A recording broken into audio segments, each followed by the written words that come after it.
varieties. So these are the prerequisition for the application for the registration of PPV and FR Act 2001. Now, deposition of the seed for the propagating material before the registration.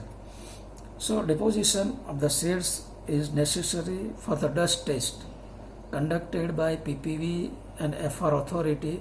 The applicant needs to deposit the fixed amount of the seeds or propagating materials with the prescribed germination percentage, that is physical purity, along with the seed quality test report to the authority. So these types of, we can say, the passport size data must be required while application. Now, exemption provided under this act. Now, which are the exemption provided under this act? That is farmers exemption and researcher or a breeders exemption.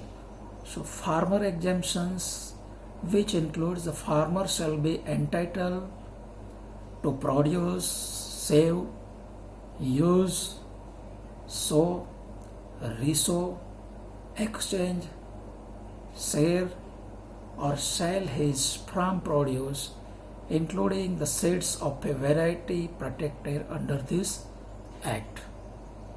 And researchers or a breeders exemption, that researchers are allowed to use the registered variety for conducting the experiment, use the variety as an initial source of the variety for the purpose of creating the other variety.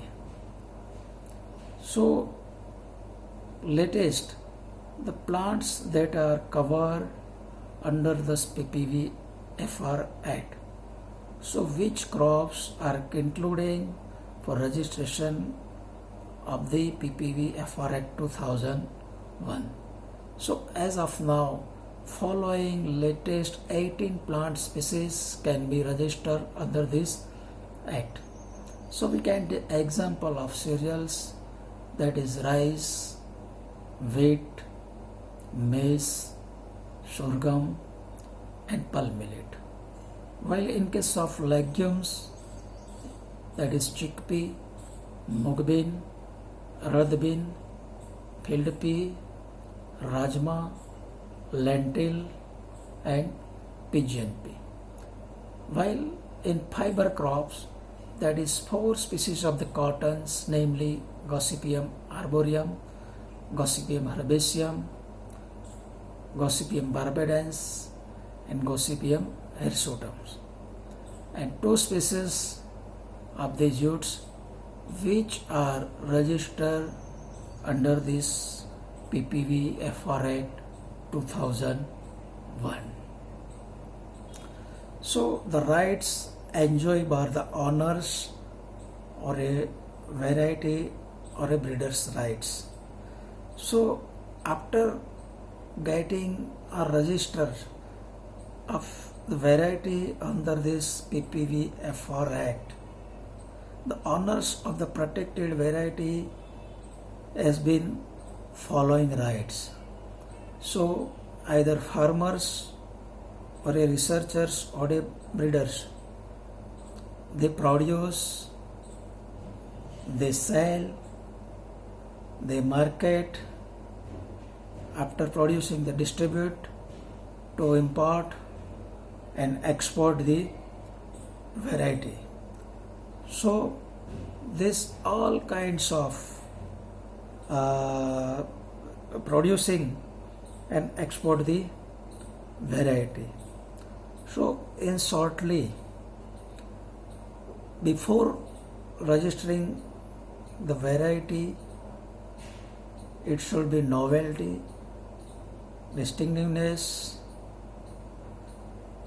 then the variety should be uniform and it should be stable. So these are the 4 main characteristics for registering the variety under this act. So in earlier we have discussed that for the development of any new variety, in case of self-pollinated crop, it takes number of years. Then first year you have to cross and you get F1 seeds, and you go for F1, F2, F3, F4, F5, F6 and up to F7 generation for the uniformity, and then you go for the station trial or a PET trial, then small scale trial, which are taken at the 3 or 4 different research stations. Then it found very good genotype, then you go for the large scale varietal trial for the 2 to 3 years, and finally you get an excellent genotype, and then you have to release the variety with proper notification. So it takes number of the times. You have spent a lot of money, either university or a government farms or a private sectors. Those spent a lot of manpower, money. So each and every person get a benefit from spending of such type of money and manpower. So by registering such variety, he will get the benefit from this by this registering of the PPV FR Act 2001. So if any student who have any question, then they will ask me freely. Okay, thank you.